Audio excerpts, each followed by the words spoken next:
Maeva Milku. Maeva Milku.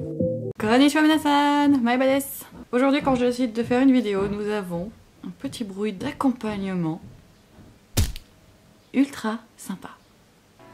Petite vidéo où on va faire un numéro 2 de ce que j'ai remarqué au Japon, que ce soit en négatif ou en positif. Là, ça fait maintenant... Attendez. Nous sommes en... Oh mais no, don't move bitch. Bon, on va devoir chercher un bout de papier. Alors, hop. Voilà, tu ne vas plus bouger. Pétasse. Je disais... On va faire un numéro 2 de la vidéo de ce que j'ai remarqué au Japon en positif ou en négatif. Hein, ça peut toucher tout et n'importe quoi. Vu que vous avez aimé la première vidéo, que je vous rappelle, vous pourrez voir le lien à la fin de la vidéo directement. Donc comme ça vous a plu, j'ai envie d'en refaire une et dans tous les cas en fait, je peux pas parler de tout en une seule vidéo parce qu'il y a tellement de choses que la vidéo va durer 10 ans. Et j'ai pas envie que la vidéo dure 10 ans. Parce qu'à éditer, Alors, il y a un truc qui m'a bien cassé les couilles il y a pas longtemps avec mon copain. C'est quand vous allez au resto, vous êtes sur liste d'attente. Alors, je vous explique un peu le délire. Il y a des restos, vous voyez, où il y a tellement de monde que ils vont faire une liste. Donc, c'est-à-dire que dès que vous rentrez dans le restaurant, il y a une liste qui va être... alors, soit c'est le serveur qui vient avec un papier et puis qui vous dit, bah, il y a de l'attente... on vous met sur la liste d'attente et vous attendez un nombre de minutes en fonction du temps d'attente. Jusque là, rien de compliqué. Donc ça arrive beaucoup dans des restaurants hypés, genre les trucs de pancakes de la dernière fois, tous les trucs un peu, voilà, originaux, il y a souvent d'attente comme ça. Sauf que nous, c'est arrivé une fois où... Alors c'était pour un resto à la bonne franquette, 2 brochettes de viande et on arrive, on voit qu'il y a des gens en fait qui attendent dehors. Donc on se dit bah on va se mettre derrière eux. Donc on attend. Les gens qui étaient avant nous, ils sont appelés. Puis à un moment je me dis mais c'est bizarre, on dirait qu'ils sont appelés comme s'il y avait une liste d'attente. Parce qu'à mon travail on a aussi une liste d'attente. Donc je savais un peu, je savais que ça existait. Mais je m'y attendais pas qu'il y en ait dans ce restaurant. Donc je rentre pour regarder s'il y a une liste d'attente ou quoi. Sauf qu'à chaque fois qu'on rentrait dans ce resto pour vérifier si tout va bien, il y avait jamais personne à l'entrée, jamais personne pour nous accueillir. Donc c'est pour ça qu'on s'est dit bah on va attendre dehors, je vois qu'il y a des gens qui font la queue. Et en fait... sur la table d'entrée, fallait le voir hein, parce qu'il y avait tellement de bordel sur la table qu'on l'avait pas vu. Il y avait une liste, une putain de liste, où il fallait que tu mettes ton prénom et le nombre de personnes, combien t'es. J'étais vénère parce que ça faisait au moins 10-15 minutes qu'on attendait et je voyais des gens arriver, rentrer, sortir, et je me disais mais c'est chelou, je suis sûre qu'on attend dans le vent et on attendait dans le vent. Donc je vous en parle parce que ça peut aussi vous arriver et je ne vous le souhaite pas parce que si vous crevez la dalle c'est juste horriblement chiant.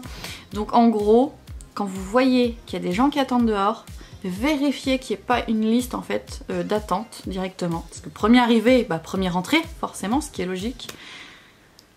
Alors sachez aussi que des fois il y a des restos où il y a une queue de ouf aussi dehors, mais il n'y a pas de liste. Là c'est à la queue. Donc c'est pour ça... vérifiez quand même au cas où vous ne vous faites pas avoir. Pas comme nous, comme des gros cons.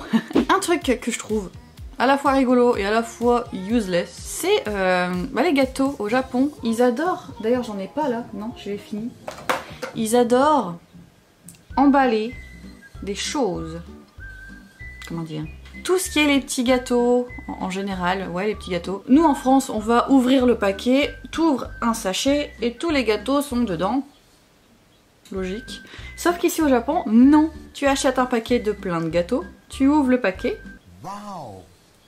un autre emballage, tu ouvres l'emballage, et là il y a encore 40 000 emballages, donc en gros chaque biscuit est emballé individuellement. Et je trouve ça tellement dommage parce qu'on perd du coup de l'espace à l'intérieur pour avoir potentiellement plus de biscuits. Hein, moi je suis une gueule à sucre donc voilà. C'est comme les Pocky où voilà c'est emballé comme ça. Donc les Pocky en France c'est les Mikado. Je pense que vous avez reconnu la forme. Et en gros, nous en France, tu ouvres le paquet, c'est un gros paquet que tu ouvres et tous les Mikado sont dedans. Et bien ici au Japon, non que nada. Pas du tout, non ça se passe pas comme ça. Quand tu ouvres, il y a entre 2 et 4 sachets. Et dans chaque sachet, c'est entre 3 et 6 Pocky. Donc quand tu fais le calcul, en fait il n'y en a pas beaucoup à l'intérieur. Vous voyez ce que je veux dire dans plus t'as de sachets, donc moins t'as de place pour potentiellement avoir plus de gâteaux. Continuons dans la bouffe et on va parler de pâtes. Oui, vous savez les pâtes, tout le monde sait faire des pâtes, c'est le plat le plus facile à faire chez soi. Autant que moi, je n'aime pas cuisiner, mais les pâtes, ça va, t'as pas grand chose à faire. Alors non, je veux pas dire par là que ici au Japon tu dois tout faire, non je vous rassure, c'est les sauces pour les pâtes. J'ai été surprise de voir en fait que ici au Japon, alors tu peux en trouver sous forme de pot, comme en France, sauf que soit ça coûte la peau du cul, ou soit c'est pas très bon. Mais le pire en fait dans tout, c'est la quantité. Souvent les pâtes... Souvent les sauces pour pâtes ici sont présentées comme ceci, vous voyez, dans un... Voilà, c'est un sachet quoi. Alors en France, j'ai pas souvenir qu'il y a des sauces pour pâtes dans ce genre de trucs. Il me semble que ça existe, hein, mais c'est pas très répandu. Et bah au Japon, vous avez quasiment que ça, ou sinon c'est, bon, rien à voir, hein, là c'est pour le riz, mais ou sinon c'est dans ce genre d'emballage. Et je vous jure que la quantité est ridicule. Ça dépend des marques aussi. Il y a des marques où, alors celle-ci on l'a pas encore essayée, mais comme vous voyez le nom de la marque, il me semble que ça c'est une marque qu'on trouve aussi en Europe, puisque c'est belge, il me semble, Kraft, c'est belge une fois dit. Et bien à chaque fois qu'on a acheté des sachets comme ça, la quantité était vraiment ridicule. Alors pour une personne je pense que ça va, mais pour deux, là ici c'est écrit que c'est pour deux personnes, comme souvent, mais en fait il y a de quoi servir une personne en fait. Franchement. Donc voilà, si vous êtes deux que vous voulez manger des pâtes, les pâtes ça coûte cher au Japon. Alors même le prix, hein, ça c'est environ 300 yens. 300 yens, donc 2,50 € pour une quantité pourrie, nulle à chier. Tu crèves la dalle. Et ne parlons pas du fromage aussi, mon dieu, mais alors le gruyère ils ne connaissent pas bien évidemment. Donc en gros ça va s'apparenter à de la mozzarella parce que ça n'a pas forcément de goût particulier. Donc manger des pâtes ici c'est assez compliqué, ou si tu veux manger des vraies pâtes, goût pâte avec une vraie sauce, parce que les sauces ici, la sauce bolognaise c'est une sauce, on dirait une sauce indienne sucrée, c'est un truc de ouf. Et bien il faut aller au restaurant, et là au restaurant tu as une vraie bolognaise ou une vraie sauce carbonara, parce que tout ça ils savent pas, hein. Donc c'est pour ça qu'on a essayé, on s'est dit on va essayer cette marque, c'est une marque qu'on connaît, avec un peu de chance, ça aura le goût de fromage. Un truc que j'ai remarqué sur beaucoup de filles ici au Japon, donc là on va parler pour gonzesses, hein, les mecs, ça peut potentiellement vous intéresser, bien que c'est pas si ouf hein, comme sujet, mais moi ça m'a surpris. C'est qu'ici les filles, qu'elles soient en pantalon ou en jupe, ou en short, hein, ce que vous voulez, elles mettent systématiquement des collants. Pardon madame, vous avez une solution pour notre complexé du genou? Laquelle? Collant couleur chair. Aïe! Aïe! Aïe, j'ai eu mal aux oreilles! Moi perso, j'aime pas porter de collants. Je suis pas friande de collants. Mais voilà, elles portent des collants. Même quand elles ont un pantalon, et au niveau des chaussures, si c'est des ballerines ou bien des sandales, elles mettent des collants. Perso, je trouve ça juste pas du tout sexy et pas beau. Mais ici, elles font ça. Pourquoi?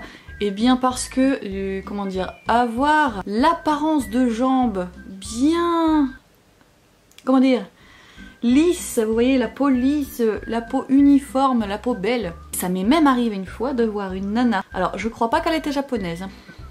Elle avait mis des collants, mais en fait, elle était pas rasée aux jambes. Alors, je ne pouvais pas la juger. Hein, je peux comprendre que se raser les jambes, c'est juste très très chiant. Mais c'était pas beau, c'était pas beau, c'était pas beau. C'était très moche. Et on aurait même dit qu'elle s'est jamais rasée parce que ses poils avaient l'air très doux, très fins, comme des petits poils de bébé. Oui, parce que si vous ne savez pas les garçons, quand on se rase, nous, à force de se raser, bah, nos poils deviennent tellement durs qu'en fait t'es obligé de te raser tous les jours au bout d'un moment. Alors, un truc, alors attendez, je relis ce que j'écris là en magasin. Ah, oui. Quand tu vas faire les boutiques, spécialement dans tout ce qui est magasin de fringues, les vendeurs, les vendeuses ne peuvent pas s'empêcher de venir te casser les pieds. Quand tu touches un truc, si t'as le malheur de toucher un truc, ils viennent te voir en mode « Oh, t'as vu, c'est beau, et puis ça peut aussi se porter de cette manière, et puis t'as vu aussi, il existe aussi en d'autres coloris, oh, et puis t'as vu, le prix c'est pas très cher, et puis en ce moment on fait des promos, blablabla. » Meuf, je balade, je veux être tranquille, me fais pas chier, et en plus, je comprends pas tout, malheureusement. S'il te plaît, laisse-moi tranquille faire mon shopping ou mon lèche-vitrine parce que j'ai pas de sous. Voilà. Si vous êtes comme moi, que vous préférez faire vos boutiques tranquilles, eh bien au Japon, c'est très rare de les faire tranquilles. Hein. Ils peuvent pas s'empêcher de venir vous parler. Et du coup, pour terminer cette vidéo, ici au Japon, à partir de mi-mai, l'humidité est là. Et mes cheveux me remercient. Donc oui, ici au Japon, c'est bien connu que entre mai et juillet, mai-juin, il y a la période, la saison des pluies, où du coup, ne venez pas au Japon cette période parce que là, il pleut quasi tous les jours, c'est nul à chier. Et en fait, bah, ces journées-là où il pleut, ou bien sinon des fois c'est juste nuageux comme aujourd'hui, l'air est atrocement humide. On peut le ressentir, ça fait vraiment différent, c'est chiant, c'est chiant. Et mes cheveux, j'ai envie de parler de mes cheveux du coup, mais mes cheveux n'apprécient pas du tout. J'ai un cheveu de base, on s'en fout, mais de base qui frise, mais qui frise très très mochement. Et du coup, j'ai l'air d'un chien mouillé, d'un lion pas coiffé. Et je déteste cette période de l'année, c'est une horreur. Voilà. J'espère que cette vidéo vous aura plu. Maintenant ça fait... à chaque fois faut que je compte, c'est fou. Maintenant ça fait 4 mois, ça va faire bientôt 5 mois qu'on est au Japon. Voilà, ce sont à peu près ce genre de choses que j'ai remarqué. Après il y a encore tellement d'autres choses à dire, mais que des fois j'y pense pas, ou que des fois... en fait ça me choque plus. Si vous avez apprécié la vidéo, n'hésitez pas à mettre un pouce, de commenter aussi, de me dire ce que vous avez remarqué quand vous êtes venu au Japon, ou si vous vivez au Japon, pour voir un peu ce que vous avez remarqué et pas moi. N'hésitez pas à me suivre.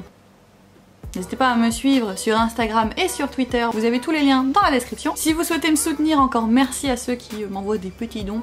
J'ai une page Ko-fi, c'est une page en fait où vous me payez un café. Donc voilà, vous avez toutes les explications aussi en barre d'infos pour ce genre de choses. Quant à moi, je vous dis à une prochaine vidéo. Merci d'avoir regardé. À la semaine prochaine. Bye bye, matane.